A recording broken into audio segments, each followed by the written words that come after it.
तो शुरुआत करते हैं बिम्स्टेक के साथ। अभी रिसेंटली क्या हुआ है कि 19th bay of Bengal initiative for multi sectoral technical and economic corporation, यानी कि आपका बिम्स्टेक, इसका वर्चुअल मीट जो है वो अभी कहाँ हुआ है, बैंकॉक में। बैंकॉक ने जो है वो वर्चुअली जो है वो होस्ट किया समिट को, और हमारा जो ministry of state of for external affair है उन्होंने इस समिट में पार्टिसिपेट किया।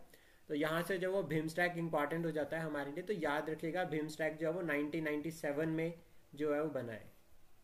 कंट्रीज की अगर हम बात करें तो बे ऑफ बंगाल के साथ जो है वो कंट्रीज लिंकअप कर रही है, वो सारी की सारी इसके मेंबर्स हैं, यानी कि आपका नेपाल, भूटान, बांग्लादेश, म्यांमार, थाईलैंड और आपका श्रीलंका और एट द एंड भारत। ये जो है वो बिम्स्टेक के मेंबर्स हैं, और काफ़ी जो है वो न्यूज़ में भी रहा है, ये ध्यान रखिएगा, इंपॉर्टेंट हो जाता है एग्जाम पॉइंट ऑफ व्यू से। और 1997 में ये बना है बैंकॉक डिक्लेरेशन से। तो याद रखना बैंकॉक डिक्लेरेशन हुई थी 1997 में, जिसके बाद जो है वो आपका बिम्स्टेक बना। बिम्स्टेक एस्टेब्लिश्ड इन 1997, और मैं लास्ट तक जो है वो पूछूंगा, तो अपने माइंड में या अपने नोट्स में ये ईयर जो है वो लिख के रखना, चाहे वो न्यू ज्वाइनी है चाहे वो ओल्ड ज्वाइनी है। न्यू वालों का वेलकम है डेली फैक्ट में, और पुराने वाले को पता है कि लास्ट तक में क्वेश्चन आने वाले हैं। तो ये सर एक बार फिर से रिपीट कर दो। तो जो बिम्स्टेक है ये 1997 में बना है, और इसके मेंबर्स याद रखना India, Nepal, Bhutan, Bangladesh, Myanmar, Thailand और श्रीलंका।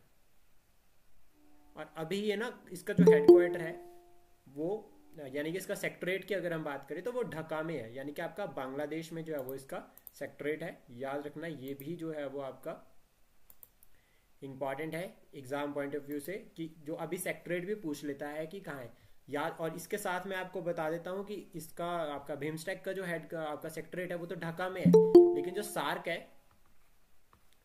जो सार्क का हेड को सेक्रेटरीट है वो है काठमांडू में। इस तरह से लिंकअप करके हम चीज़ों को पढ़कर चलेंगे तो हमारे काम आएगी।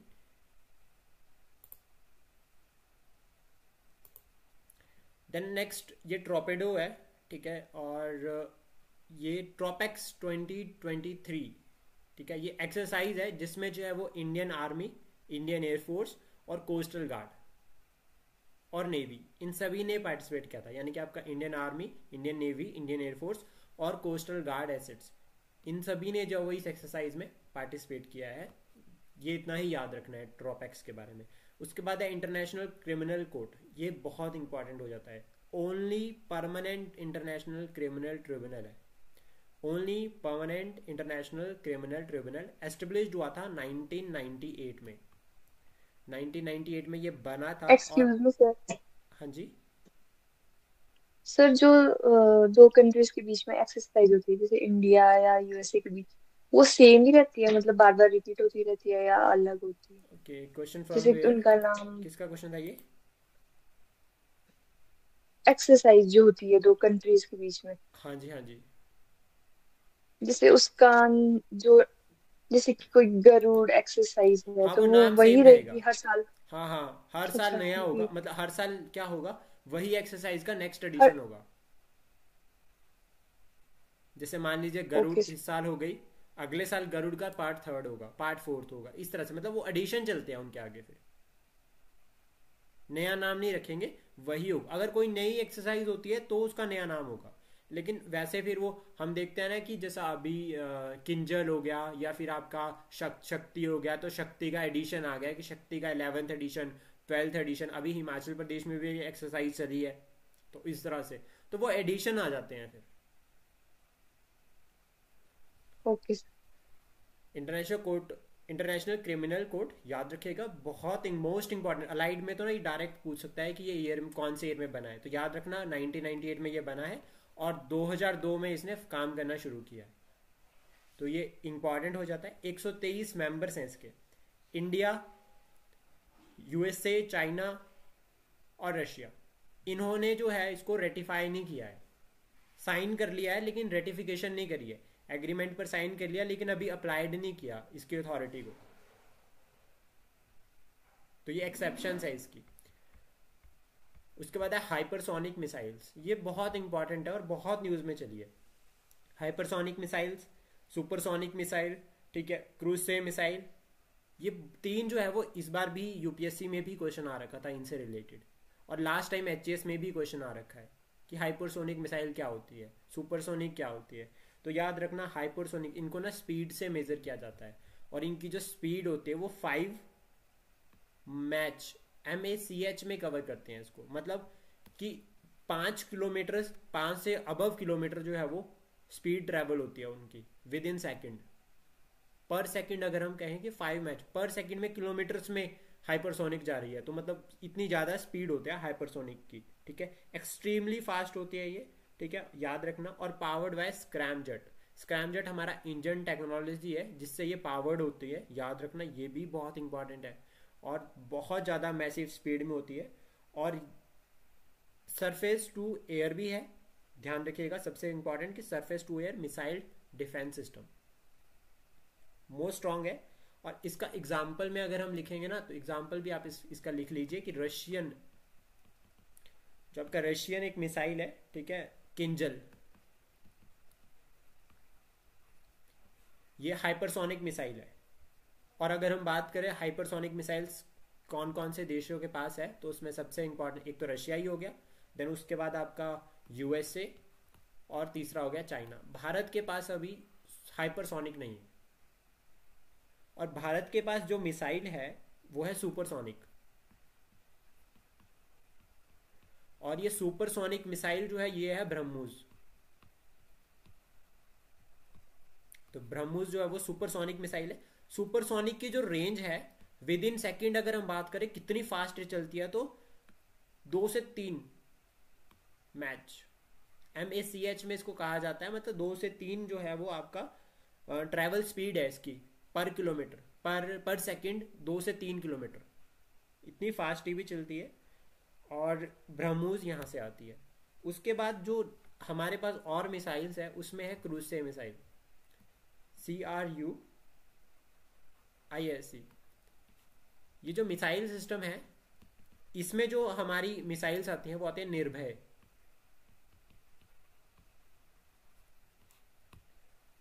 और निर्भय जो है वो इंडिजीनियसली डेवलप्ड है, याद रखना। ब्रह्मोस जो है वो हमने with the help of other country बनाई है, लेकिन जो आपका निर्भय है वो इंडिजीनियसली डेवलप्ड है।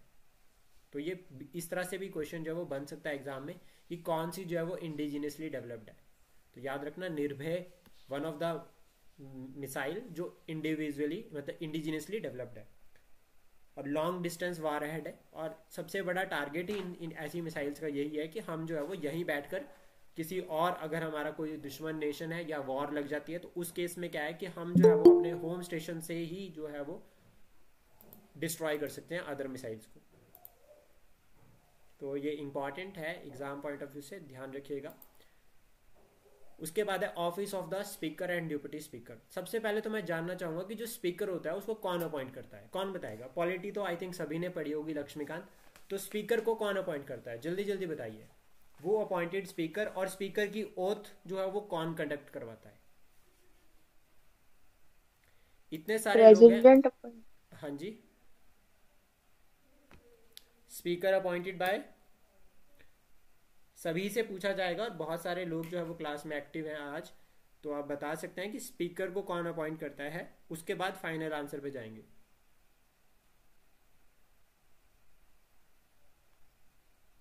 Members of parliament. Member of parliament appoint नहीं, वो तो सिलेक्ट कर। अच्छा, जो स्पीकर के इलेक्शन की डेट होती है वो कौन डिसाइड करता है।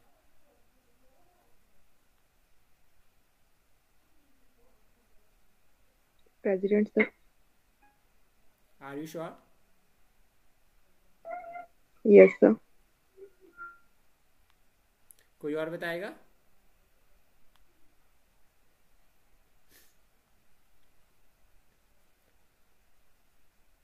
इन केस अगर मान लीजिए, मैं आप लोगों से एक क्वेश्चन पूछ रहा हूँ यहाँ पे कि डेफिनेटली प्रेसिडेंट जो है वो स्पीकर की डेट डिसाइड करता है।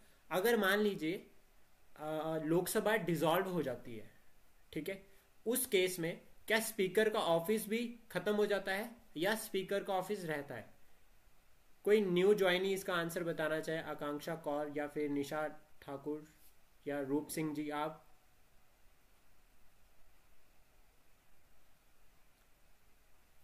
इन केस अगर हमारी जो है वो लोकसभा वो डिसॉल्व हो जाती है तो speaker, office of the speaker क्या रहता है या वो भी जो है वो लोकसभा के साथ खत्म हो जाता है?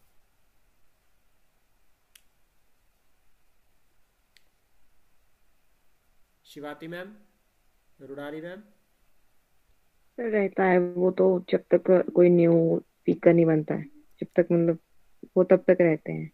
हाँ, सो ऑफिस ऑफ स्पीकर जो है वो डिसॉल्व नहीं होता है, ठीक है, और वो तब होता है जब न्यूली सरकार, न्यू न्यू लोकसभा आती है, देन उस टाइम जो है वो न्यू इलेक्ट होता है, देन वो अपना ऑफिस जो है वो लेफ्ट करता है। तो याद रखना।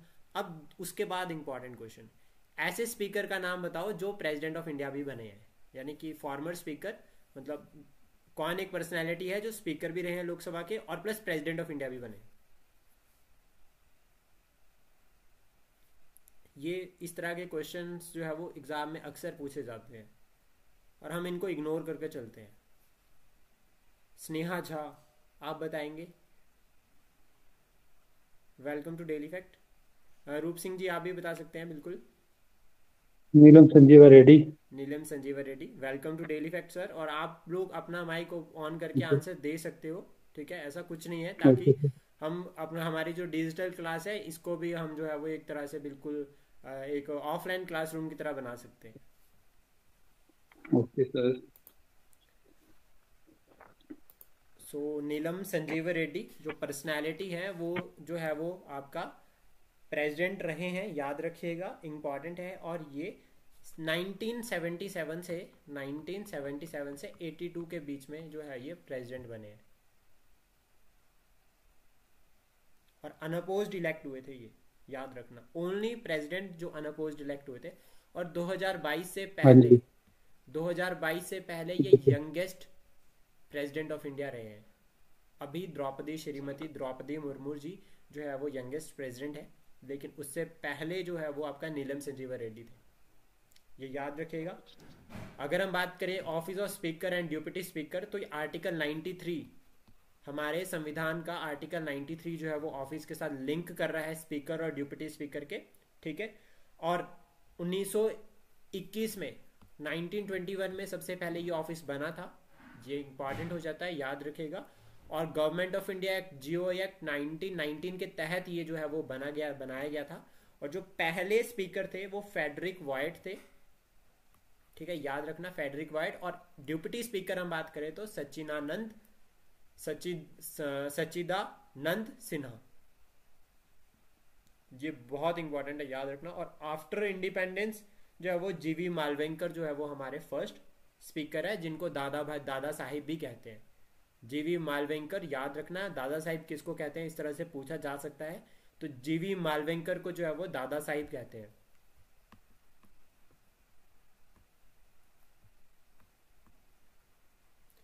काफी इंपॉर्टेंट हो जाता है एग्जाम पॉइंट ऑफ व्यू से। और जो फर्स्ट चेयरमैन ऑफ राज्यसभा थे, कोई बताएगा कि हमारे after independence first chairman of Rajya Sabha कौन थे? थोड़ा सा ट्रिकी क्वेश्चन है। First chairman of Rajya Sabha,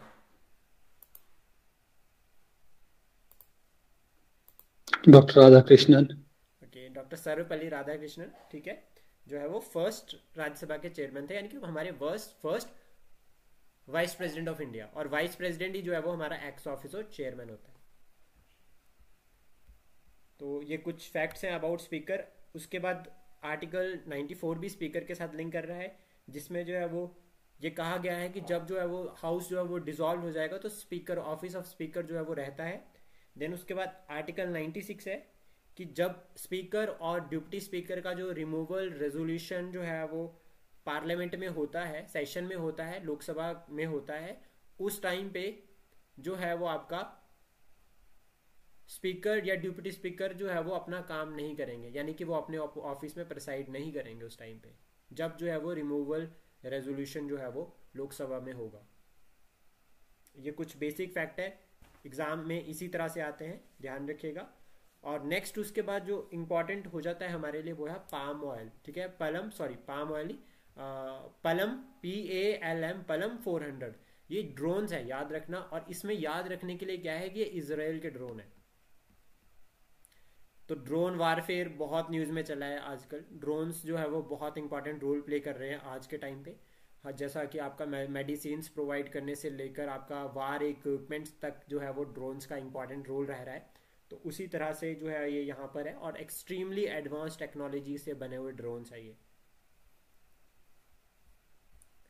next है उसके बाद high seas treaty. High seas treaty जो है यूनाइटेड नेशंस कहता है कि ये वहां पर लगेगी, उन समुद्रों पर लगेगी, उस समुद्र के रीजन पर लगेगी जहां पर जो है आपका किसी भी टेरिटरी का कंट्रोल नहीं है।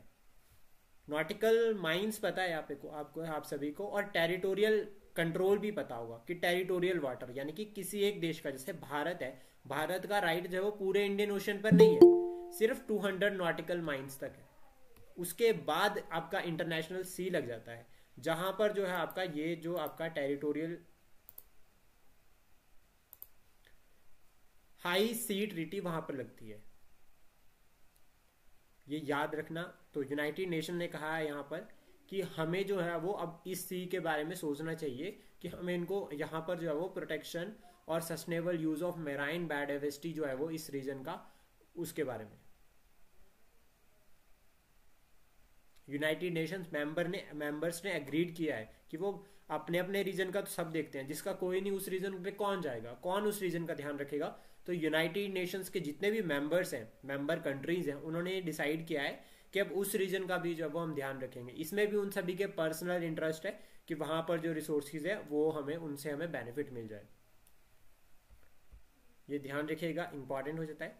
विंस अवार्ड हमें यही याद रखना है, विंस अवार्ड 2023, ठीक है। इसमें टारगेट में ये है कि जो आपका urban sanitation and waste management के लिए women led organisations and individual women, तो हम ना ये मेंस में भी लिख सकते हैं। जब हम मेंस का आंसर में कोई एग्जांपल अगर ऐड करना चाहे तो हम इसको यहाँ से ऐड कर सकते हैं कि जो विंस अवार्ड 2023 है, इसका जो मेन एम है, ठीक है, to recognise and celebrate and inspire initiatives जो अर्बन सैनिटेशन, यानी कि वेस्ट से आप कुछ बना रहे हो या वेस्ट से कुछ मैनेजमेंट कर रहे हो या वेस्ट को ही मैनेज कर रहे हो, वेस्ट से कुछ बना रहे हो, वेस्ट मैनेजमेंट कर रहे हो, और अर्बन सैनिटेशन जो वुमेन लेड ऑर्गेनाइजेशंस है, जो वुमेन्स ने बहुत सारी ऑर्गेनाइजेशन जो है वो एनजीओज वगैरह लीड किए हैं, उनको जो है सम्मानित करने के लिए ये अवार्ड बनाए गए। Climate conditions for coffee production, तो यहां से जो वो इंपॉर्टेंट हो जाता है हमारे लिए, वो हो जाता है कॉफी। कॉफी कोई बताएगा कि कॉफी प्रोड्यूसिंग जो है कि लार्जेस्ट कॉफी प्रोड्यूसिंग स्टेट कौन सी है भारत की? Karnataka sir. Karnataka sir. Second second कौन सी है?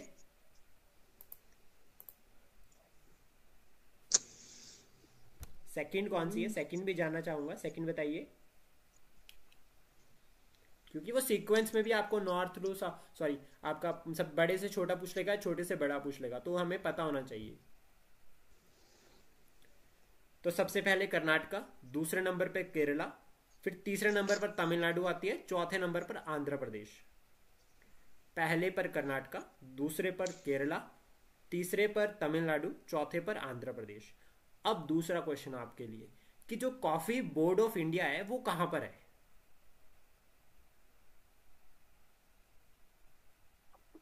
बेंगलुरु।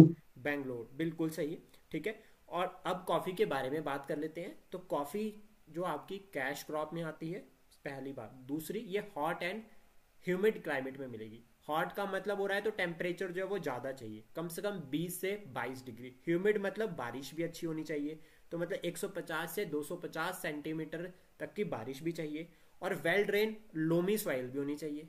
तो तीन कंडीशंस मैंने आपको बता दिया। हॉट मतलब है तो टेम्परेचर ज्यादा चाहिए, ह्यूमिड मतलब बारिश भी चाहिए, और वेल ड्रेन भी होनी चाहिए, साथ में लोमी सॉइल, और ड्राई वेदर कंडीशंस भी चाहिए। ड्राई वेदर कंडीशंस इसलिए चाहिए ताकि राइपनिंग हो सके। और कॉफी बोर्ड जो है वो बेंगलुरु में है, under the ministry of commerce and industry, ये याद रखेगा। और कॉफी बोर्ड जो है वो कॉफी बोर्ड एक्ट 1942 के तहत बना है, 1942 का coffee board act, which led establishment of coffee board in India, और it is a statutory body. तो ये बहुत इंपॉर्टेंट हो जाता है। और कॉफी बोर्ड, टोबैको बोर्ड, ठीक है, कॉटन बोर्ड ऑफ इंडिया, ये बोर्ड्स के क्वेश्चन जो है वो अननेसेसरी, मतलब हम लोग पढ़ते नहीं है, इग्नोर कर देते हैं, लेकिन ये आते हैं। It is a part of static current affair जो सदाबहार चलेगा ही चलेगा, इसको बिल्कुल भी इग्नोर ना करें।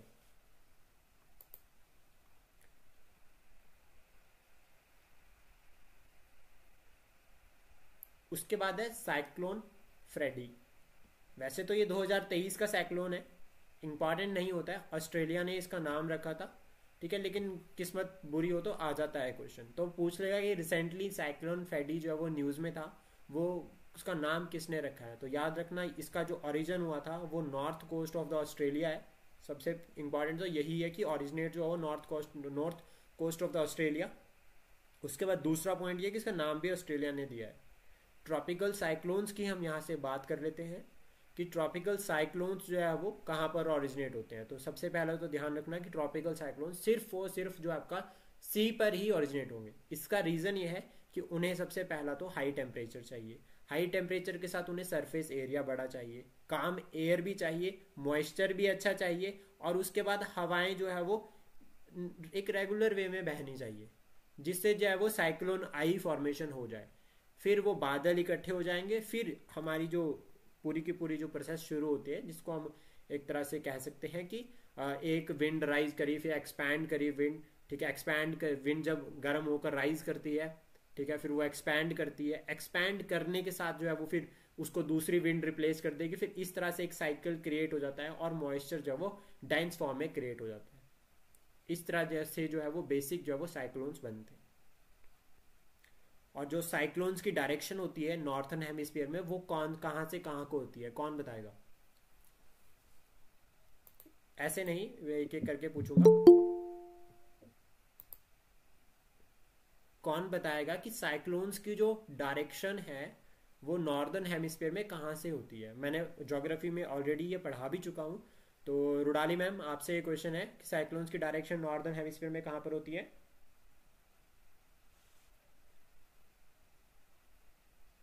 East to west. ओके, और साउदर्न हेमिस्फीयर में वेस्ट टू ईस्ट। ये याद रखना, ठीक है, इंपॉर्टेंट हो जाता है। अभी नेक्स्ट हम बात करेंगे इंडिया बांग्लादेश फ्रेंडशिप पाइपलाइन। और अभी बांग्लादेश हमारे लिए बहुत इंपॉर्टेंट भी हो गया, क्योंकि बांग्लादेश में इलेक्शन हुए थे और वहाँ के जो सरकार थी वो दोबारा रिपीट कर रही है। कौन अभी बांग्लादेश के प्राइम मिनिस्टर बने हैं रिसेंटली दोबारा से? शेख हसीना। शेख हसीना। तो अब इसलिए इंपॉर्टेंट हो गया, करंट में दोबारा से आ गया।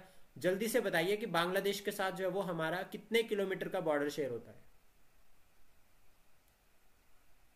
सर 4000 कुछ अप्रॉक्स। 4096 kilometre square. अच्छा, आप लोगों से पॉलिटी का क्वेश्चन पूछूं एक यहाँ से, इफ यू एग्री, अगर आप लोग अलाउ करते हो तो।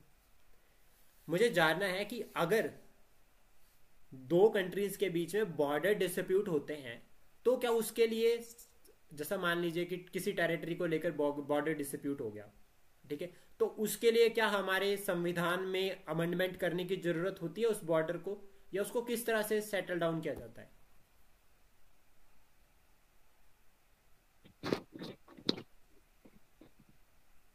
एक बार क्वेश्चन आ चुका है, ये स्टेटमेंट पेपर की है।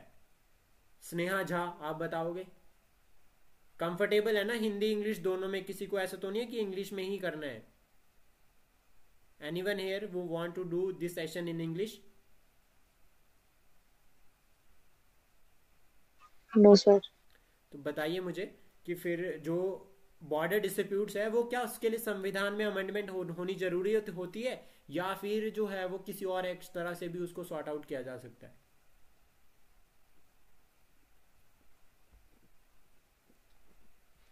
नहीं होती होगी जरूरी। हाँ, तो आप ध्यान रखिएगा, हमेशा ये ध्यान रखना कि जब भी कोई भी बॉर्डर डिस्प्यूट होता है तो उसको जो है वो एग्जीक्यूटिव एक्शन के थ्रू सेटल डाउन करते हैं, उसके लिए अमेंडमेंट नहीं करते हैं। लेकिन अगर हमने किसी को अपनी टेरिटरी देनी है या किसी से उसकी टेरिटरी लेनी है तो उस केस में जो है वो हमेशा जो है वो संविधान में संशोधन किया जाता है, कॉन्स्टिट्यूशनल अमेंडमेंट होती है। तो अब जो है वो सीधे सीधे बॉर्डर डिस्प्यूट्स कौन रिसॉल्व करता है? वो बॉर्डर डिस्प्यूट्स जो है वो प्रेसिडेंट के नाम पर किए जाते हैं।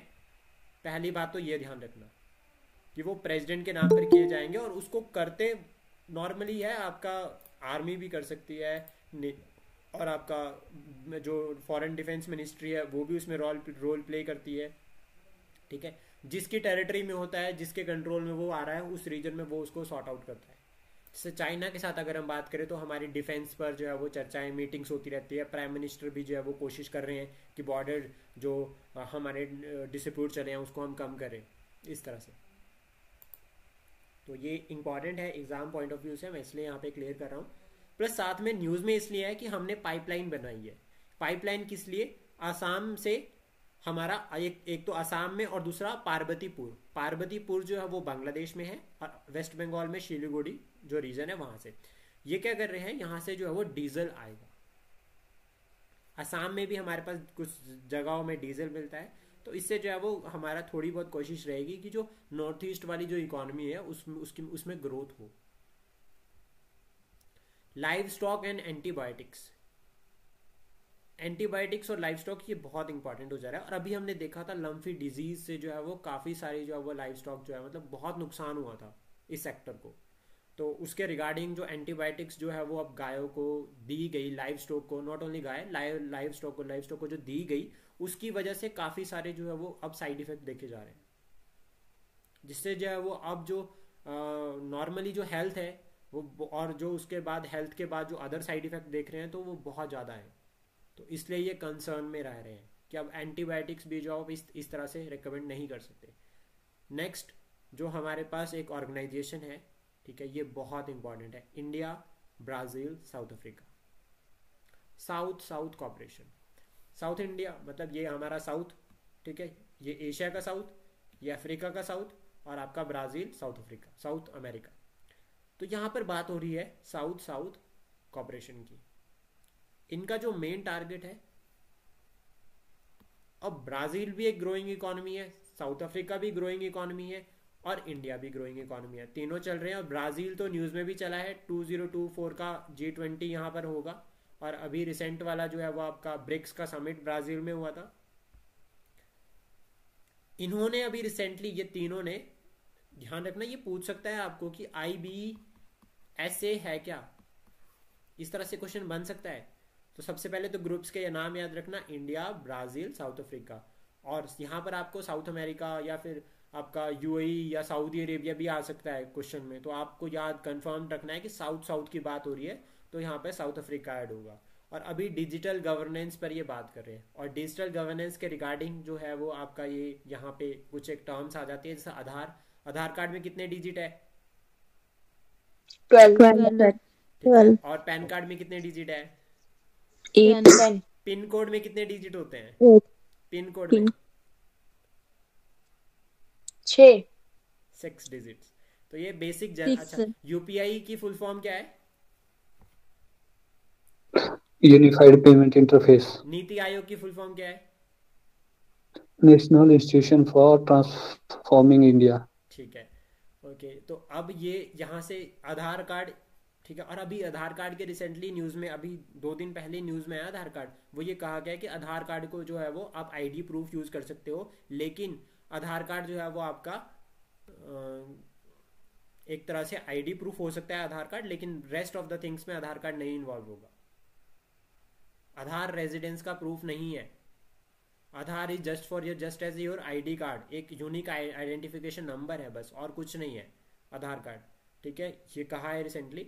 और यूनिफाइड पेमेंट इंटरफेरेंस हम सभी को पता है, जिसके थ्रू हम डिजिटल पेमेंट्स कर रहे हैं। डिजिटल इंडिया एक्ट, ये कुछ इनिशिएटिव्स हैं जो डिजिटल गवर्नेंस की तरफ को शुरुआत करते हैं। उसके बाद है नेक्स्ट जो है वो ईरान और सऊदी अरेबिया। अभी पिछली बार HES में क्वेश्चन आया था, मतलब हिमाचल प्रदेश के एडमिनिस्ट्रेटिव सर्विसेज में, as well as other states में भी मैंने ये क्वेश्चन देखा है कि सऊदी अरेबिया और साथ में ईरान, इन दोनों के बीच में जो डिप्लोमेटिक रिलेशंस जो है वो बिल्ड कर रहे हैं दोबारा से, उसको जो है वो कौन जो है वो उसमें जो है वो मेडिएट कर रहा है, उसको कौन उसमें मुख्य रोल प्ले कर रहा है। तो अभी ये ध्यान रखना कि सऊदी अरेबिया और ईरान की जो है वो ऑफिशियल मीट्स, यानी कि जो उनके जो डिप्लोमेटिक रिलेशंस है उनको रिस्टोर करने की बात की है 2016 के बाद। और इसमें जो इस नेगोशिएशन में जो रोल प्ले कर रहा है वो चाइना जो है वो इसमें एक्टिव रोल प्ले कर रहा है। और सऊदी अरेबिया की अगर हम बात करें तो कंट्री, ठीक है, ये यहाँ पर है, और ऊपर वाली साइड देखिए यहाँ पर इजराइल है, और यहाँ से जो है वो जॉर्डन को लेकर क्वेश्चन आ चुका है एक बार। ये कौन सा सी आता है यहाँ पे, कोई बताएगा इस सी का नाम क्या है यहाँ पे? टर्की से नीचे यहाँ पर भूमध्य सागर, मेडिटेरियन हाँ जी, मेडिटेरेनियन। Mediterranean Mediterranean sea. तो ये बहुत इंपॉर्टेंट हो जाता है Mediterranean sea exam point of view से। और यहाँ से क्वेश्चन ऑलरेडी बन चुका है। उन्होंने क्वेश्चन पूछा है कि कौन सी ऐसी कंट्री है जो मेडिटेरियन सी में ओपन नहीं होती है। तो याद रखना उसमें 4 ऑप्शंस में एक ऑप्शन जॉर्डन था। सीरिया भी देखो यहाँ पर ओपन होती है, टर्की भी यहाँ पर ओपन हो रही है, ठीक है, लेबनान तो ऑलरेडी वहां पर जुड़ी हुई है। और उसके बाद यहाँ पर आपका इसराइल भी है। इसराइल काफ़ी न्यूज़ में चला है और ये रीजन जो है वो बहुत न्यूज़ में भी है पैलेस्टाइन और इसराइल का डिस्प्यूट की वजह से। तो क्वेश्चन यहाँ से बन सकता है। अब क्वेश्चन इस रीजन से कैसे बनेगा, तो सबसे पहला तो सुएज कनाल को लेकर बन सकता है, ठीक है। ये कौन सा सी है यहाँ पर? रेड सी। रेड सी। रेड सी। तो यहाँ से भी क्वेश्चन बन सकता है, क्योंकि वो डायरेक्ट तो नहीं पूछेगा, इनडायरेक्टली पूछ सकता है। तो यहाँ से भी जो है वो क्वेश्चन बन सकता है। प्लस साथ में ये याद रखना कि सऊदी अरेबिया, तो नीचे वाली साइड आपका यमन हो गया, इधर आपका ओमान, देन आपका यूएई, फिर कतर। और कतर जो है वो कल मैं क्लास में ऑलरेडी डिस्कस भी कर चुका हूँ कि कतर में जो है वो इंडियंस को जो है वो कतर के कोर्ट ने जो है वो फांसी जो है वो कैंसिल कर दी है। हमारे डिप्लोमेटिक रिलेशंस कतर के साथ बहुत अच्छे हैं, तो उन्हीं के तहत हमने 1973 में जो है वो कतर के साथ रिलेशनशिप जो है वो अपनी शुरुआत की थी डिप्लोमेटिक रिलेशंस की। और देन ऊपर पे यहाँ पर हो गया आपका ईरान। ईरान में एक पोर्ट है जिसको इंडिया ने डेवलप्ड किया है, जिसको इंडिया ने बनाया है। उस पोर्ट का नाम क्या है? चाबार। छबहार पोर्ट, ठीक है। और उसके थ्रू जो है वो हमारी सेंट्रल एशिया में कनेक्टिविटी जो है वो काफ़ी अच्छी हो जाएगी, जिससे आप जो है वो हमें पाकिस्तान के ऊपर डिपेंड नहीं होना पड़ेगा। और एक और इम्पॉर्टेंट क्वेश्चन इसी मैप से बनाया है, वो बनाया टर्की से, कि टर्की जो है वो किन 2 समुद्रों के बीच में लोकेटेड है। तो ऊपर वाली साइड पे याद रखना टर्की जो है वो ब्लैक सी है, और नीचे वाली साइड पे आपका मेडिटेरियन सी। ये क्वेश्चन एग्जाम में आता ही आता है। और यहाँ पे कौन सा सी है? ये कैस्पियन। कैस्पियन सी। तो रूप सिंह जी आप क्लास में आ सकते हो कल से, अगर आप करें, आपको डेली फैक्ट अच्छे लगते हैं। डेली मैं जानना चाहूंगा डेली फैक्ट के एमसीक्यूज आप लोग अटेम्प्ट करते हैं? जी सर, यस यस। सर। तो आप लोगों का एक्सपीरियंस जानते हैं, पर हमारी क्लास थोड़ी सी लंबी हो जाएगी, तो 5 इस टॉपिक को करके फिर आप लोगों का थोड़ा सा एक्सपीरियंस जानते हो और आप सजेशन दे सकते हो कि और क्या क्या किया जा सकता है। और ईरान के इधर वाली साइड पर आपका अफगानिस्तान आता है और यहाँ पे पाकिस्तान। 2 इंपॉर्टेंट बॉर्डर्स हैं। और ये जो गल्फ है बीच में, इसका नाम क्या है? तो पर्शियन गल्फ, मैंने खुद ही बोल दिया, ये पर्शियन गल्फ रीजन है। और यहाँ पर जो बे है उस बे का नाम क्या है?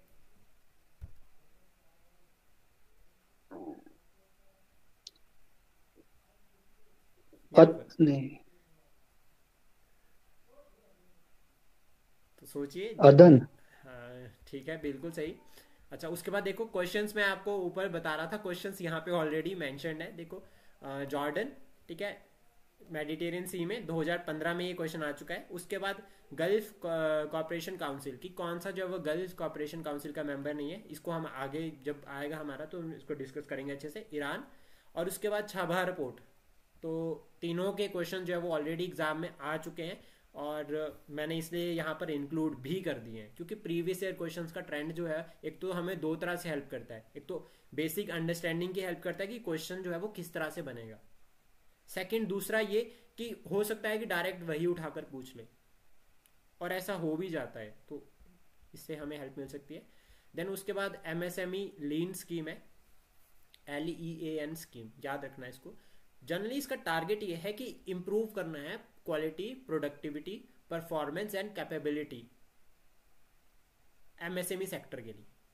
और एमएसएमई सेक्टर ना इतना ज़्यादा इंपॉर्टेंट है कि इंटरव्यू में भी यहाँ से क्वेश्चन आ रहे हैं। अभी मेरा एक फ्रेंड जो है वो SBI PO का इंटरव्यू देकर आया, तो उससे एमएसएमई सेक्टर के बारे में पूछा गया था इंटरव्यू में। कि वो भी पता है क्या पूछा था? पूछा था कि कितने करोड़ से जो और कितने लाख से कितने के बीच में कौन सा कहाँ आता है। 3 होते हैं ना, ये कोई बताएगा 3 कौन कौन से है? ये 3 पैरामीटर्स आते हैं एमएसएमई सेक्टर में। 1 करोड़ से 5 करोड़, 5 से 50 और 50 से ऊपर किशोर आते हैं। कुछ ऐसा करके आना है क्या है ये? तरुण तरुण, किशोर, तरुण, और सर एक और है। बाल। नहीं नहीं नहीं, सोचो सोचो, जल्दी जल्दी बताओ। बाल।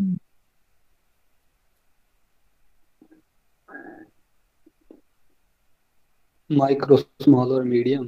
हाँ, वो तो ठीक है ना सर, पर हिंदी में जानना चाह रहा था ना मैं। शिशु। जी, शिशु। शिशु। हाँ जी, शिशु, तरुण और किशोर। शिशु, तरुण और किशोर, तो ये इंपॉर्टेंट हो जाते हैं काफ़ी। ठीक है, जो शिशु है वो 50 up to 50,000। ठीक है, किशोर 50,000 से लेकर 5 लाख, और तरुण जो है वो 5 लाख से 10 लाख। शिशु 50,000 तक। ठीक है, किशोर जो है वो 50 से 5 लाख, और तरुण जो है वो 5 से 10 लाख। तो आई एम श्योर ये कभी भूले नहीं। ठीक है, याद रखना। और ये प्रीलिम्स के क्वेश्चंस है यहाँ पे बीच में, आप इनको पीडीएफ में देख सकते हो। पीडीएफ आप तक ऑलरेडी हिंदी और इंग्लिश दोनों मीडियम में पहुंच चुकी है, जो क्लास वाले स्टूडेंट्स हैं। उसके बाद है 54th CISF रेजिंग डेज। तो सबसे पहले तो याद रखना कि जो CISF यानी कि सेंट्रल इंडस्ट्रियल सिक्योरिटी फोर्स, ठीक है, और ये central arm forces, central reserve जो आपकी आर्म फोर्सेस है, उनमें से 7 हैं, वो 7 में से ये एक एक है। तो Assam rifles, BSF, CISF, CRPF, SSB, NSG और आपका ITBP, ये 7 हैं। और जो CISF है ये 1969 में बनी है। 1969 में एक ऑर्गेनाइजेशन बनी है, उस ऑर्गेनाइजेशन का नाम क्या है? शिवाती मैम या रुडाली मैम, आप दोनों में से कौन बताएगा? 1969, 15 अगस्त 1969 में एक ऑर्गेनाइजेशन बनी है, उस ऑर्गेनाइजेशन का नाम क्या है? एनीवन हियर, कोई और बताना चाहेगा? सर इसरो। DRDO। हाँ जी sir, ISRO sir, ISRO sir. ISRO. और DRDO अगर आपने कहा तो DRDO कब बनाए? 1958 सर, 1958 में। 1958। तो याद रखना 1958। और कोई और बताएगा कि जो DRDO का चेयरमैन है वो कौन है? ये मैं मल्टीपल टाइम पूछ रहा हूं, क्योंकि ऐसी और हमें बैंकिंग सेक्टर की तरह किसी SBI या कोई और ऑर्गेनाइजेशन का नाम नहीं आएगा, हमें आएगा तो सरकारी ऑर्गेनाइजेशंस के नाम आते हैं, इसलिए मैं इनको मल्टीपल टाइम पूछता रहता हूँ। DRDO का चेयरमैन कौन है? जल्दी जल्दी बताओ। सोमनाथ, नहीं जी, कामत सर, कामत। हाँ ठीक है, SV कामत जो है वो आपका DRDO के चेयरमैन है, और कामत सोमनाथ जो है वो इसरो के चेयरमैन है। ठीक है, इसरो के। हाँ जी, इसरो का हेडक्वार्टर कहाँ पे है? हेडक्वार्टर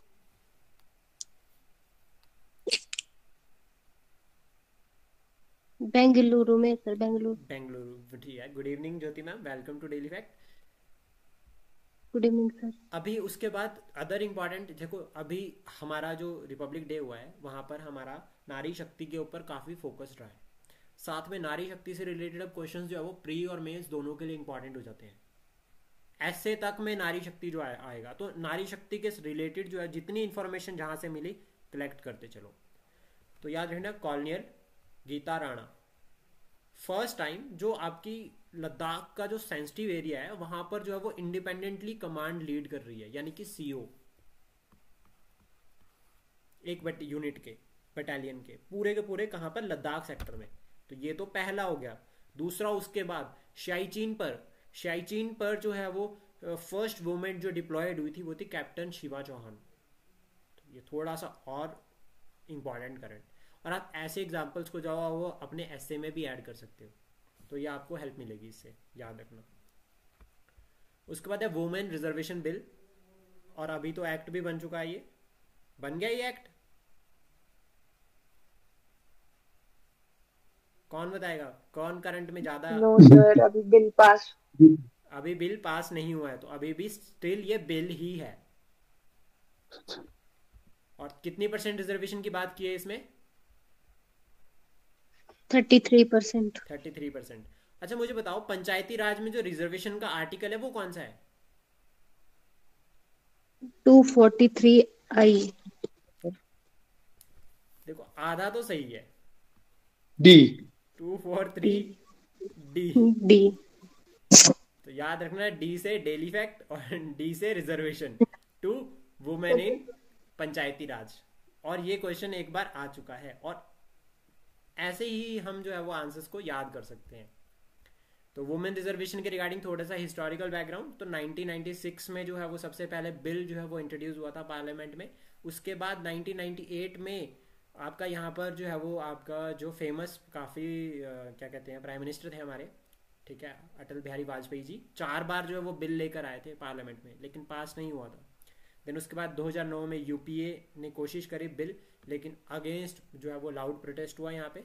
फिर उसके बाद जो है 2010 में फाइनली कैबिनेट ने जो अप्रूव कर ही दिया बिल। देन 2010 में राज्यसभा ने भी इसको पास कर दिया था, और 2014 में भी काफ़ी कोशिश की गई बिल को लेकर, लेकिन कुछ हुआ नहीं, और अभी रिसेंटली फिर से ये बिल आ गया है। तो ये इम्पॉर्टेंट हो जाता है। उसके बाद अगर हम अदर इम्पॉर्टेंट की बात करें तो नारायण गुरु, अच्छा यहाँ पर ये भी है, आया वैकुंदा स्वामीकल, आया अया अया मतलब ये तमिलनाडु वर्ड है, अया तमिलनाडु नेम है, अया वैकुम स्वामीकल, वैकुंदा स्वामीकल। इनकी बर्थ एनिवर्सरी को ना प्राइम मिनिस्टर ने बहुत याद किया है। तो हमारे प्राइम मिनिस्टर जी ना किसी की भी बर्थ एनिवर्सरी को छोड़ते नहीं है। और वो एग्जाम में होता है ना कि वो ये नाम तो सारा जिंदगी में कभी सुना ही नहीं था, ये कहाँ से आ गया, वो यहाँ से आता। पीआईबी और ऑल इंडिया रेडियो में जो, और साथ में योजना का मैं स्पेशली कहूँगा, इनमें ना जो ये आपके नाम होते हैं ना हिस्टोरिक जो आपका आर्ट एंड कल्चर से या फिर अदर से, ये पेपर में आते हैं, और मैं इनको रेगुलर फॉलो करता हूँ करंट अफेयर बनाने के लिए। तो मैं ना रेगुलर देखता हूँ, चाहे वो सीडीएस का एग्जाम हो या फिर यूपीएससी का सीडीएस हो या सीएपीएफ हो या फिर आपका सीएससी हो, यहाँ ये ना क्वेश्चन आते इवन लाइक आपका एनडीए में भी, अगर आप एनडीए का 12th लेवल का पेपर देखोगे, ठीक है, उसमें जो आपका जीएस देखोगे, वो जीएस के क्वेश्चन भी डायरेक्ट योजना कुरुक्षेत्र से आते हैं। तो इतनी इंपॉर्टेंट हो जाती है योजना कुरुक्षेत्र। और 22 रुपए की मैगजीन्स आती हैं, बहुत महंगी भी नहीं है, और मेंस के लिए तो सबसे बेस्ट है। नारायण गुरु नेक्स्ट इंपॉर्टेंट है। देखो सबसे पहले तो ये फिलोसफर है, स्पिरिचुअल लीडर और सोशल रिफॉर्मर। जो भी फिलोसफर और स्पिरिचुअल लीडर है ना, वो सोशल रिफॉर्मर होगा ही होगा, क्योंकि वो कहीं ना कहीं गलत देख नहीं सकता, और जब वो गलत नहीं देख सकता तो उसके अगेंस्ट वो आवाज उठाएगा। जब आवाज उठा दी अगेंस्ट, तो वो रिफॉर्मर बन गया। और इन्होंने जो है, इनका जो इंपॉर्टेंट रोल रहा है, एक तो आपका सेल्फ रिस्पेक्ट मूवमेंट जो लॉन्च की गई थी, उसमें इनका रोल रहा है काफी, ठीक है। और वैकोम सत्याग्रह, किसने स्टार्ट किया था वैकोम सत्याग्रह, कोई बताएगा?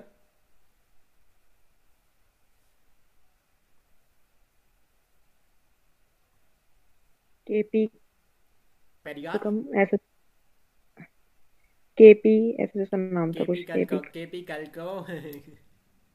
केपी कल्पकम, कुछ ऐसा नाम है हाँ उनका, जी, राइट? हाँ जी सर, केपी कल्पकम।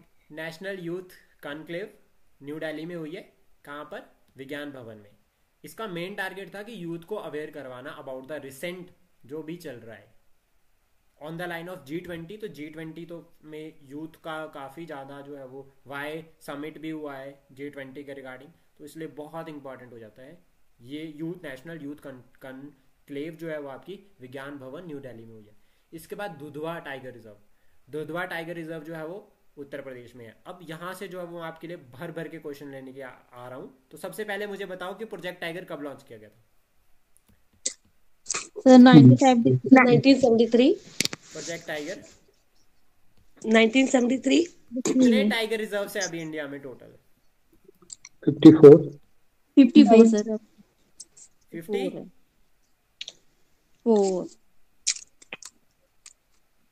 सोचो, देखो 54 अभी तक थे, अभी 55 हो गए हैं। और ऑफिशियली मैंने तो उसको गेट कर लिया, और कि अभी ऑफिशियली करते हैं कि नहीं, बट 55 होने वाले हैं अब। तो अगर कहीं एग्जाम में आता है 55 तो 55 ही लिखना, लेकिन अगर 54 आ रहा है तो 54 फिर, क्योंकि वो कई बार ऐसा करते हैं पिछला डाटा ही उठा लेते हैं।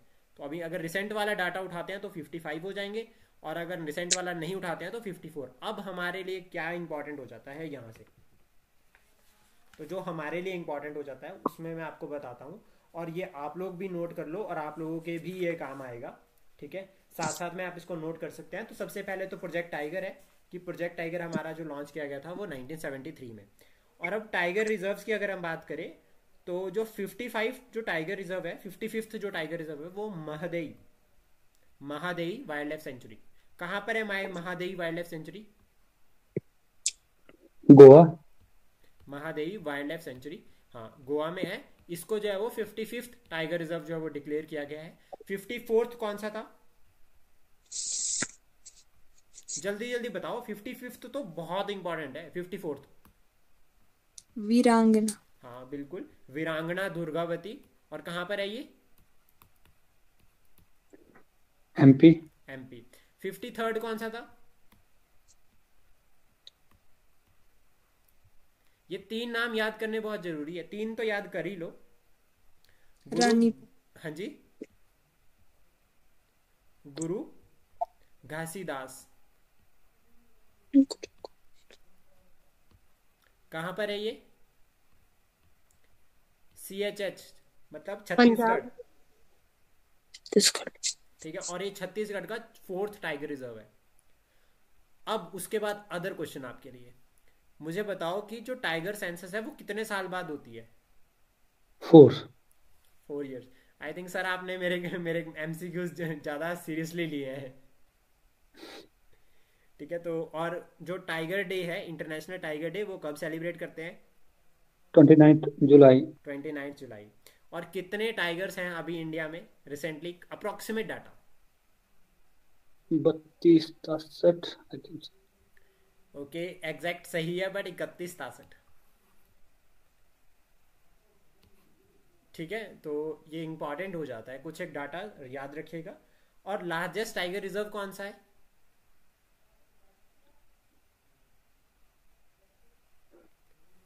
कंफ्यूजिंग, बांदीपुर या नागरहोल, नॉट श्योर। नागरहोल या बांदीपुर, दोनों ही नहीं है, तो कंफ्यूजन मैं क्लियर कर देता हूँ। कोई और बताएगा? ओके। नागार्जुना सागर टाइगर रिजर्व, आंध्र प्रदेश। नागार्जुना सागर साई सलम भी बोलते हैं इसको साथ में। नागार्जुना सागर साई सलम टाइगर रिजर्व, आंध्र प्रदेश। और स्मॉलेस्ट कौन सा है? चलो बड़ा तो सबको याद रहता है, स्मॉलेस्ट कौन सा है?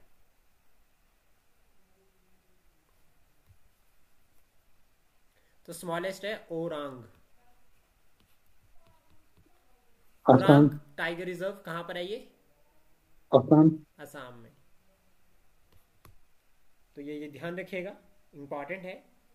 और सबसे ज्यादा टाइगर कौन सी स्टेट में है? कर्नाटक। सोच लीजिए सर एक और बार।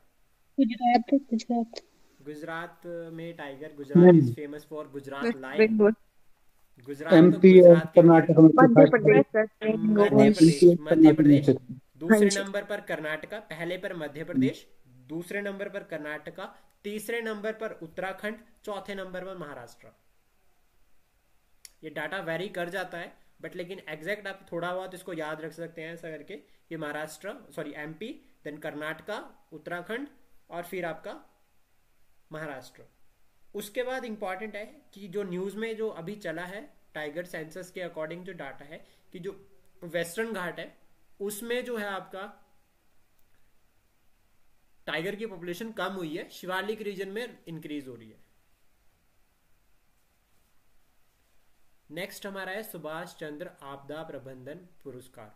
इसके रिगार्डिंग आप लोगों से एक हेल्प चाहिए कि मैंने सुभाष चंद्र बोस के ऊपर एक वीडियो जो है वो ऑलरेडी अपलोड कर दिया, पूरा सुभाष चंद्र बोस के बारे में उन्होंने बताया है, तो आप प्लीज उसको यूट्यूब पर देख सकते हैं। उसका लिंक जो है वो हमारे टेलीग्राम चैनल पर भी है, PDF भी मैंने उसकी अपलोड की है। तो आप लोगों से जो सपोर्ट चाहिए वो यही कि आप उस वीडियो को देखें, ठीक है, प्लस साथ में शेयर करें, और अगर पॉसिबल हो सकता है तो डेली फैक्ट को सपोर्ट करें, क्योंकि अभी मेरी रीच इतनी ही थी, मैं एक छोटी सी सिटी से बिलोंग करता हूँ, ठीक है, और इससे ज़्यादा मैं लोगों को नहीं जोड़ सकता अपने साथ।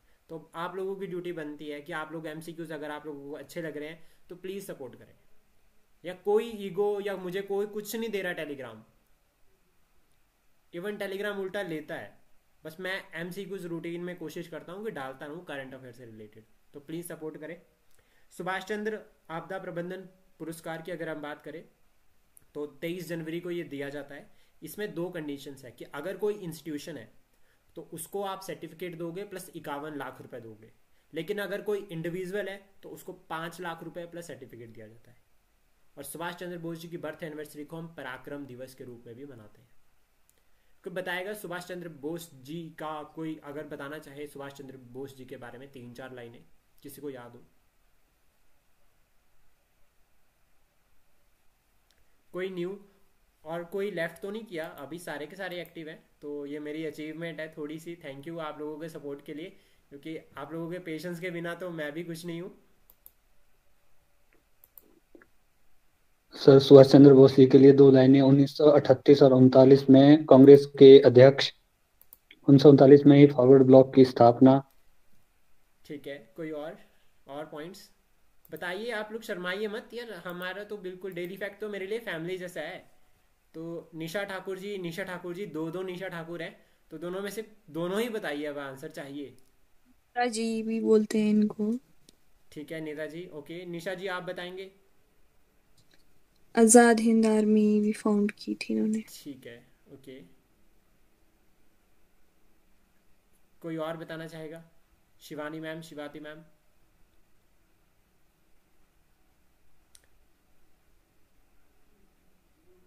शिवानी शर्मा जी पूरा का पूरा लिखा है आपने इसके ऊपर। ज्योति मैम आप बताओगे? सर तुम मुझे खून दो मैं तुम्हें आजादी दूंगा भी मैम बोला आपने था तो मुझे इन्होंने। डरा दिया था। ठीक है, तुम मुझे खून दो मैं तुम्हें आज़ादी दूंगा, इनका स्लोगन रहा है। ठीक है, और दिल्ली चलो भी इन्होंने कहा था। आज़ाद हिंद फौज का रिगठन इन्होंने किया है। हरिपुरा सेशन और त्रिपुरी सेशन सर ने बताया। ठीक है, मोस्ट इंपॉर्टेंट। उससे इंपॉर्टेंट अदर भी हम याद रखते हैं कि सीडीएम में इनको अरेस्ट किया गया था, सिविल डिसऑर्डिनेंस मूवमेंट के टाइम पे अरेस्ट किया गया था। और इन्होंने जो है वो imperial civil services exam clear कर दिया था, लेकिन जलियांवाले हत्याकांड की वजह से निराश होकर जो है इन्होंने रिजाइन करके भारत आ गए थे और कहा था कि भारत को मेरी जरूरत है। और उसके बाद जो इनका पॉलिटिकल गुरु था, कोई नाम बताएगा कि सुभाष चंद्र बोस जी के पॉलिटिकल गुरु कौन थे? सीआर दास। सीआर दास, बिल्कुल सही।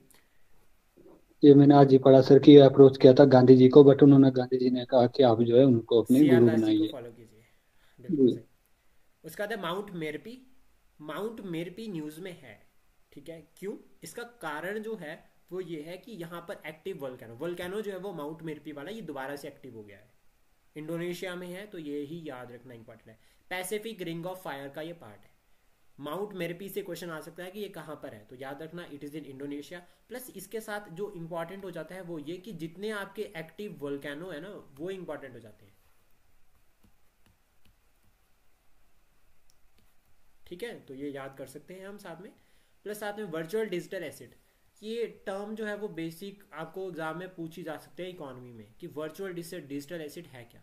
तो याद रखना वो एसिड्स जिनका जो लिंक कर रहे हैं आपका क्रिप्टोग्राफी के साथ, मतलब ब्लॉकचेन टेक्नोलॉजी के थ्रू। ठीक है, या क्रिप्टोग्राफिक वे में जो भी एसिड जनरेट हो रहे हैं, जैसा क्रिप्टो करेंसी की अगर हम बात करें, उसमें जब हम लॉग इन करते हैं तो जो कोड आता है वो कोड भी हमारा वर्चुअल डिजिटल एसिड है। जो कोड जो जनरेट हो रहा है वो भी वर्चुअल डिजिटल एसिड का पार्ट है। और अभी फाइनेंस मिनिस्ट्री ने रिसेंटली ये कहा है कि हम क्या करेंगे, बहुत jल्दी जो है वो एक नोटिफिकेशन लेकर आ रहे हैं जिसमें जो है वो हम जो है वो वर्चुअल डिजिटल एसिड को है वो कहाँ डालेंगे, prevention of money laundering act में। क्योंकि अभी क्या है, जो वर्चुअल ब्लॉकचेन टेक्नोलॉजी के ऊपर ये काम कर रहा है जिसमें पीर टू पीर जा रहा है, P2P जा रहा है, इसमें आपका इंटरमीडिएट नहीं होता है, तो इस वजह से इनको ट्रेस करना मुश्किल है। और काफ़ी जो है वो वर्चुअल करेंसीज या डिजिटल करेंसी या क्रिप्टो करेंसी जो है वो न्यूज़ में भी इसी कारण चली है।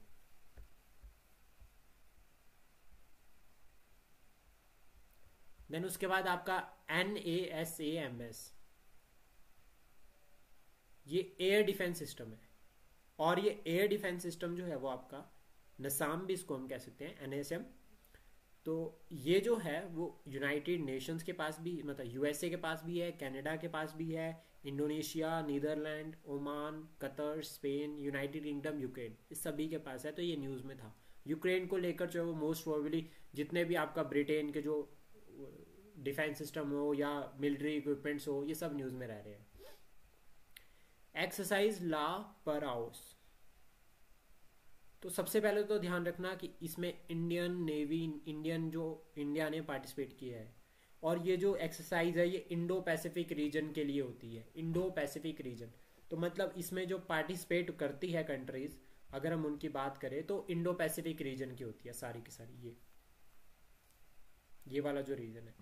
तो इसकी एक्सरसाइज हुई है रिसेंटली, और यहाँ पर जो है वो इंडियन जो है वो आर्मी ने भी ज्वाइन किया, ठीक है, और इंडियन नेवी ने भी ज्वाइन किया, सॉरी।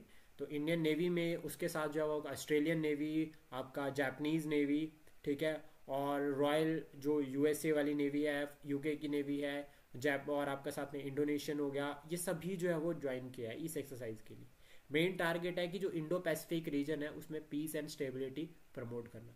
जहां पर पीस और स्टेबिलिटी होगी, ग्रोथ वहीं पर होगी। तो पीस प्लस स्टेबिलिटी अगर हम दे रहे हैं तो डेफिनेटली फिर ग्रोथ आपको देखने को मिलेगी।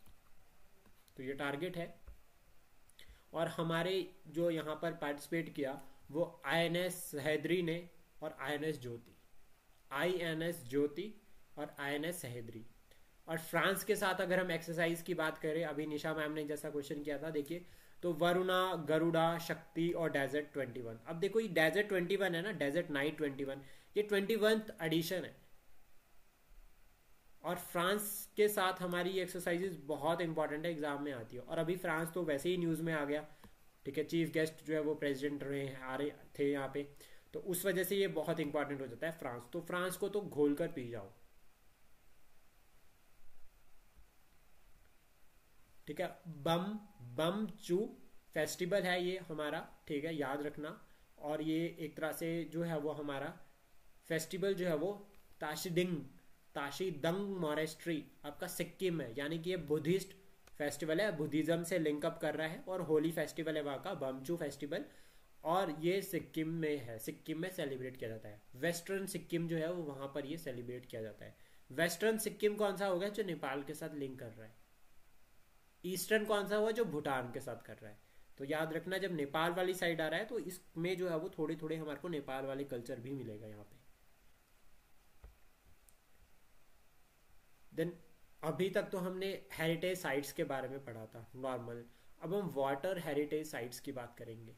तो वाटर हेरिटेज साइट्स की हमने बात की है मिनिस्ट्री ऑफ जल शक्ति ने, कि हमें 17 वाटर हेरिटेज साइट्स बनानी है, क्योंकि हमारी आज़ादी को 75 साल हो चुके हैं। तो उसके रिगार्डिंग ये 75 जो है हेरिटेज साइट्स की बात की गई है वाटर की। पानी से रिलेटेड इतिहास कोई बता सकता है कि किसी के माइंड में हो पानी से रिलेटेड कोई इतिहास से जुड़ी कुछ एक points?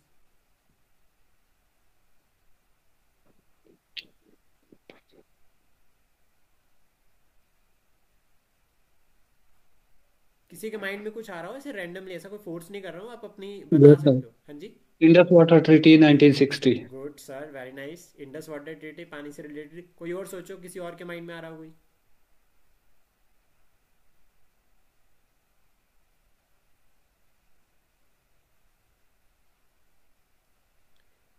Cap of Good Hope, very very important, yes sir, ठीक है, वेरी फर। हाँ जी, मैगलेन तट। ठीक है। एंशियंट सिविलाइजेशन, भाई पानी के किनारे होती थी, सिंधु घाटी सभ्यता। महाजनपद का राइज गंगा के किनारे हुआ। बड़ी बड़ी नदियां गंगा के किनारे, बड़ी बड़ी नदियों के किनारे हम सिटीज देखते हैं। अयोध्या कौन सी नदी के किनारे है, अभी रिसेंटली न्यूज में भी चला है, सरयू सर। ठीक है। तो इस तरह सरयू। से इंपॉर्टेंट हो जाती है। उसके बाद नेक्स्ट है हमारा इंडिया। आज ऐसा लग रहा है कि सेशन को ना बड़ा लंबा लेते चलते हैं। सबको अच्छा लग रहा है? आपको भी इंटरेस्ट आ रहा है? एब्सोल्युटली, Yes, बट तो मैं तो इस फिर पर्सपेक्टिव से जुड़ा भी नहीं था।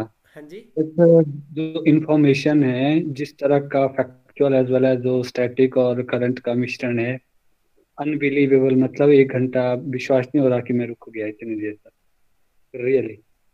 Okay, thank you sir. But मुझे भी ऐसा लग रहा है कि आज सेशन पूरी रात कर सकते हैं, क्योंकि आप लोगों का इंटरेस्ट जनरली मैं देखता हूँ जब भी मैं ग्रुप में लिंक शेयर करता हूँ तो क्या होता है कि लोग ना छोड़कर चले जाते हैं।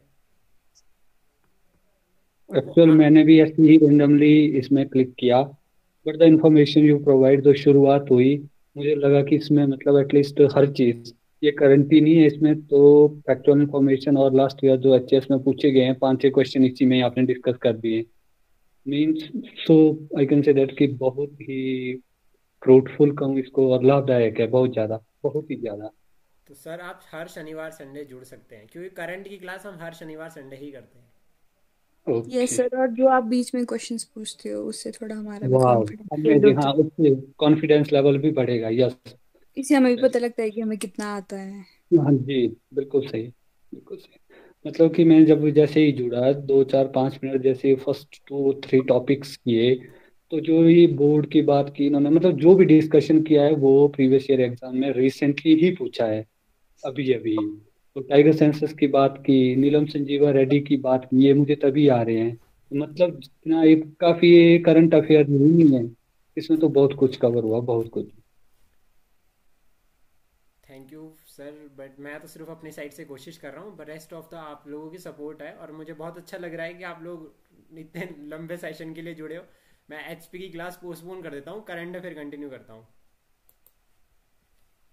तो इंडियाज फर्स्ट बिहेवियर लैब है, ध्यान रखना, और है जयपुर में बनी है। फर्स्ट है तो इसलिए इंपॉर्टेंट हो जाती है। First behaviour lab, human behaviour को स्टडी करेंगे यहाँ पे।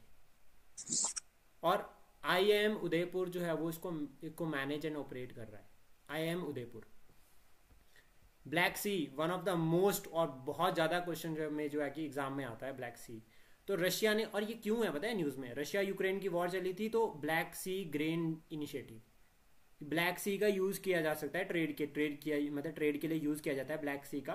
तो उसके रिगार्डिंग है न्यूज में। अब ब्लैक सी का कैसे यूज करेंगे, अब बीच समुद्र से तो नहीं जा सकते ना, इस तरह से थोड़ा कम पॉसिबल होता है। क्यों? क्योंकि इधर से टर्की का कंट्रोल है, ऊपर से यूक्रेन का कंट्रोल है।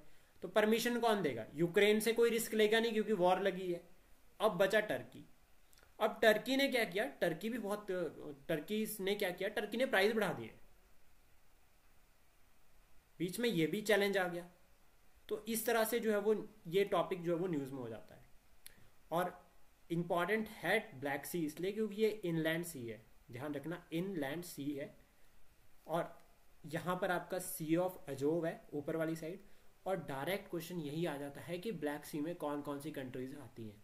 तो याद रखना, यूक्रेन, रशिया, देन आपका रोमानिया, बल्गेरिया, टर्की, और आपका इधर वाली साइड पे जॉर्जिया। तो ये इंपॉर्टेंट हो जाते हैं। अब आपको क्वेश्चन यहां से इस तरह भी बन सकता है कि कौन सी कंट्री जो है वो कैस्पियन सी और ब्लैक सी के बीच में है। और अगर तो वहां रशिया दिया है तो रशिया कर सकते हैं, लेकिन अगर ये बीच में से एक आधी कंट्री कोई और आ गई तो ध्यान रखना, बी केयरफुल। जॉर्जिया भी यहां पर ओपन होता है। तो ये काफी इंपॉर्टेंट है ब्लैक सी, ध्यान रखना। उसके बाद है दोहा पॉलिटिकल डिक्लेरेशन। दोहा पॉलिटिकल डिक्लेरेशन, तो ये बहुत अभी कतर भी न्यूज में चला है तो उसके रिगार्डिंग हो जाता है। तो इसकी जो थीम है ना वो है पोटेंशियल टू प्रोस्पेरिटी। और ये लिंक पता किसके साथ कर रहा है? अभी डेवलपिंग कंट्रीज की तो सब बात करते हैं, लेकिन दोहा डिक्लेरेशन बात कर रहा है लीस्ट डेवलपिंग कंट्रीज की, LDCs की, least developing countries. Least developing countries कौन सी होती है? एक तो अफ्रीकन नेशंस, ठीक है, भूटान, नेपाल, म्यांमार, हमारे जो पड़ोसी हैं, ये लीस्ट में आते हैं, लीस्ट डेवलपिंग कंट्रीज। 46 कंट्रीज का ग्रुप है ये, जो बात कर रहे हैं अपनी ग्रोथ के लिए कि हम भी जो है वो सस्टेनेबल डेवलपमेंट करेंगे। और देखो मैप में मैंने सारी कंट्रीज के नाम यहाँ पर जो है वो इंक्लूड भी कर दिए हैं, तो आप लोगों को बहुत ईजी भी रहेगा ये चीज़ समझना कि ब्लैक सी। और इंपॉर्टेंट जो है वो यही हो जाता है यहाँ से, जो लीस्ट डेवलपमेंट कंट्रीज है, दोहा डिक्लेरेशन किससे लिंक कर रहा है? दोहा पॉलिटिकल डिक्लेरेशन। तो याद रखना लीस्ट डेवलप्ड कंट्रीज। और ये जो छुपा छुपा करंट होता है ना, ये पेपर में आता है। नेक्स्ट है उसके बाद 5th मिनिस्टर लेवल जो है वो कमर्शियल डायलॉग हुआ है बिटवीन इंडिया एंड यूएसए। तो यूएसए में हमारा जनरली विश्वास है, डॉलर में हमारा विश्वास है। अगर अभी भी हमें ट्रेड करने के लिए कहेंगे ना तो हम डॉलर में ही करेंगे। क्यों? क्योंकि डॉलर से है तो हमें प्रॉफिट ज़्यादा होता है, प्लस दूसरा साथ में क्या है कि यूएसए की जो इकोनॉमी है उसके ऊपर हमारा अंधविश्वास है। यूएसए की इकोनॉमी पर हम विश्वास करते हैं, क्यों? डॉलर की वजह से। तो यूएसए की अगर हम बात करें ज्योग्राफिकल लोकेशन के बारे में, तो ऊपर वाली साइड पे कनाडा, ठीक है, इधर आपका यूएसए। बताएगा मुझे कि यहाँ पर कौन सी माउंटेन चेन है, मैं बहुत बार बता चुका हूँ क्लास में, और यहाँ पर कौन सी है। रॉकीज और अपलेशियन। बिल्कुल सही। और हाईएस्ट पीक कौन सी है रॉकीज में और अपलाइशियन में, कौन सी है?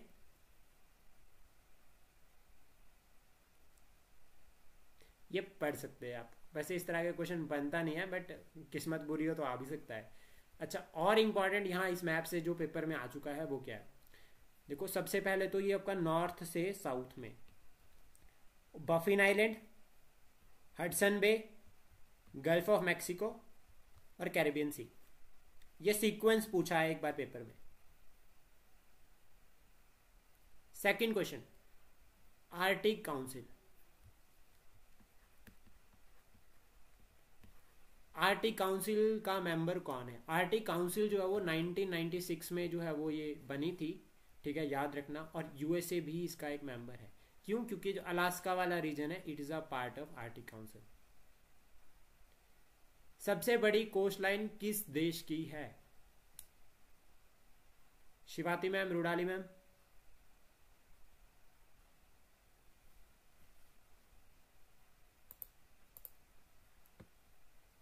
कनाडा। कनाडा, बिल्कुल सही। और जो यूएसए है 2022 में हमारा लार्जेस्ट ट्रेडिंग पार्टनर था, ये याद रखिएगा। उसका माउंट मेरे पी मैं आपको बता चुका हूँ ऑलरेडी। एलएसए तेजस यानी कि लाइट कम्बैक्ट एयरक्राफ्ट तेजस, ठीक है। तो ये जो है वो आपका डीआरडीओ ने मेडन फ्लाइट टेस्ट इसकी करी है और इंडिजिनियसली डेवलप्ड है, ये भी याद रखना। बोल्ड कुरुक्षेत्र, ये वो बहुत इंपॉर्टेंट है, एक्सरसाइज याद रखनी जरूरी है कि कहाँ पर हुई है और किसके बीच में है। तो बोल्ड कुरुक्षेत्र ये आपका मिलिट्री एक्सरसाइज है बिटवीन इंडिया एंड सिंगापुर, और ये जोधपुर में हुई है। कहाँ पर हुआ है इसका एडिशन? जोधपुर में। और ये मार्च 2023 के करंट है, ये भी याद रखना। देन उसके बाद अटल सारथी जो ये ऐप है, ठीक है, ये एक इनिशिएटिव है किसके लिए? अटल टिंकरिंग लैब के लिए। अटल टिंकरिंग लैब की जो मॉनिटरिंग है उसको और स्ट्रेंथन करने के लिए जो है ये इनिशिएटिव लिया गया है अटल सारथी, ठीक है, याद रखना। अटल सारथी initiative for Atal tinkering lab, ठीक है, उसको जो है वो और उसकी परफॉर्मेंस को अच्छा बनाने के लिए इनिशिएटिव लिया गया है। Indian post payment bank, more recent, किसी ने इसमें पैसे डिपॉजिट किए हैं? कोई इसको यूज करता है इंडियन पोस्ट पेमेंट बैंक को? तो ये सेम एज इट इज है कि पोस्ट ऑफिस वाला अकाउंट है उसको डिजिटल बनाने के लिए कि अब आप जो है वो डिजिटल ट्रांजेक्शन पोस्ट ऑफिस के थ्रू भी कर सकते हैं। तो उसके लिए सिस्टम जो है वो शुरू किया गया है ये, और काफ़ी अच्छा है, ट्रस्टफुल है, इसको फॉलो कर सकते हैं। इंडिया एज आर्म इम्पोर्टर, तो Stockholm international peace research institute ये कहता है कि इंडिया जो है वो 2018 से लेकर 2022 के बीच में जो है वो सबसे ज़्यादा वर्ल्ड लार्जेस्ट आर्म इम्पोर्टर है। उसके बाद सऊदी अरेबिया, देन यूक्रेन। और ये जो एस्टेब्लिश्ड हुआ था ये इंस्टीट्यूट, ये 1966 में हुआ था, स्टॉकहोम, स्वीडन में। अब नेक्स्ट जो है वो बहुत इंपॉर्टेंट वो आता है, और ये हमारा लास्ट टॉपिक रहेगा आज का, 73rd and 74th constitutional amendment. सबसे पहले मुझे बताओ कि इनका मेन टारगेट क्या था? 2023 में 30वीं एनिवर्सरी जो है वो मनाई गई। मैं जानना चाहूँगा कि 73rd और 74th कॉन्स्टिट्यूशनल अमेंडमेंट है क्या, फिर इसके बाद हम अपने सेशन को एंड करेंगे। पावर डिसेंट्रलाइज करने के लिए 73rd और 74th अमेंडमेंट लाई गई थी। ठीक है, ओके। 73rd और 74th constitutional amendment democratic decentralisation के लिए है। तो क्वेश्चन में, पेपर में आपको क्वेश्चन में डायरेक्ट ये पूछा जा सकता है कि what do you understand by democratic decentralisation. Mains में इस तरह से क्वेश्चन बन सकता है। प्रीलिम्स में ये पूछ सकता है कि 73rd जो कॉन्स्टिट्यूशनल अमेंडमेंट है वो कर क्या रही है। 1992 में जो है वो कॉन्स्टिट्यूशनल स्टेटस मिला है 73rd कॉन्स्टिट्यूशनल अमेंडमेंट और 74th को, यानी कि पंचायती राज और म्यूनसिपल कॉरपोरेशन, ठीक है, याद रखना, ये बहुत इंपॉर्टेंट है। अर्बन और रूरल दोनों। और ये डायरेक्ट डेमोक्रेसी का एग्जाम्पल भी है। ग्राम सभा का एग्जाम्पल मैंने आपको इसमें बताया था कि डायरेक्ट डेमोक्रेसी के साथ लिंक कर रहा है। 11th और 12th शेड्यूल तो ऐड किए गए हैं। अब आप लोगों के लिए क्वेश्चन है कि जो हमारा 10th शेड्यूल है वो कौन सी अमेंडमेंट से ऐड किया गया है।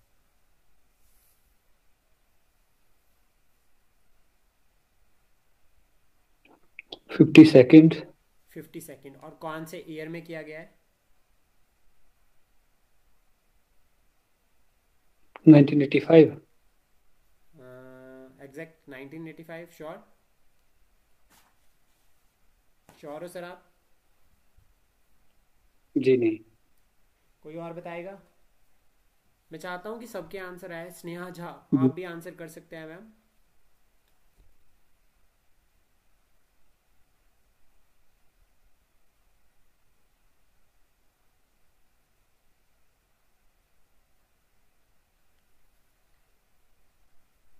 निशा ठाकुर जी, दूसरे वाले जो आंसर देते हैं, जो आंसर नहीं दे रहे हैं उनसे पूछा जा रहा है। सर डेट्स याद नहीं रहते। मैम आप आंसर दे रहे हो, जो आंसर नहीं दे रहे हैं उनसे पूछ रहा हूँ। 1985 ही ईयर है सर, तो कॉन्फिडेंट रह सकते हैं आप। नेगेटिव मार्किंग मत जाना सर, ठीक है। 1985 52nd कॉन्स्टिट्यूशनल अमेंडमेंट। अच्छा मुझे बताओ कि एक तो है ना 5th शेड्यूल और 6th शेड्यूल। 5th शेड्यूल में क्या आ रहा है और 6th शेड्यूल में क्या आ रहा है?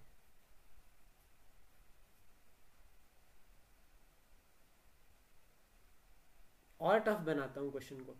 जो आपका ऑटोनॉमस काउंसिल है वो कौन से शेड्यूल में आती है, 5th या 6th?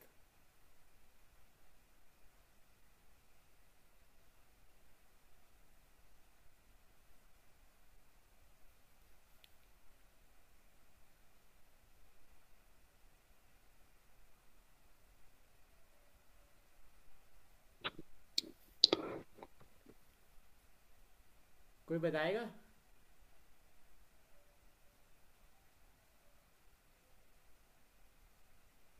तो याद रखना, जो आपका ऑटोनॉमस काउंसिल है, थोड़ा मैंने टफ बना दिया क्वेश्चन को। ऑटोनॉमस काउंसिल है वो 6th शेड्यूल में आती है, जहां पर 4 स्टेट्स आती हैं, असम, मेघालय, त्रिपुरा, मिजोरम। असम, मेघालय, त्रिपुरा, मिजोरम। यहाँ पर जो ऑटोनॉमस काउंसिल होती है उसके 30 मेंबर होते हैं, that is appointed by your president of India. Not सारे के सारे, 4 उसमें जो है वो अपॉइंट करता है प्रेसिडेंट। रेस्ट ऑफ जो मेंबर है वो इलेक्टेड होते हैं। और जो ट्राइबल एडवाइजरी काउंसिल है वो 5th शेड्यूल में होती है, और उसमें जो है 10 स्टेट्स हैं। क्या उन 10 स्टेट में से एक स्टेट हिमाचल प्रदेश है? नहीं सर, हिमाचल नहीं है उसमें। इतने श्योर कैसे हो मैम?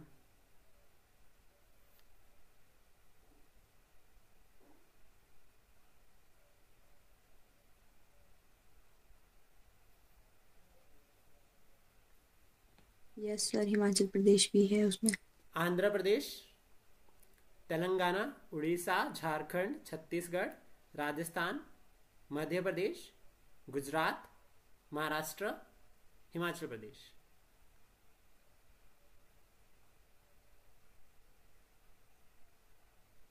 तो 10 स्टेट्स हैं इसमें, याद रखना। और यहाँ पर ट्राइबल एडवाइजरी काउंसिल होती है, 4 मेंबर अपॉइंटेड बाय गवर्नर और रेस्ट ऑफ द इलेक्टेड होते हैं, और टोटल मेंबर होते हैं 20। सो ये हमारा सेशन था आज का करंट अफेयर का। आई होप आप सभी को हेल्प रही हो इससे। प्लस जाना नहीं, मैं आप लोगों से सजेशंस जो है वो लेने वाला हूँ।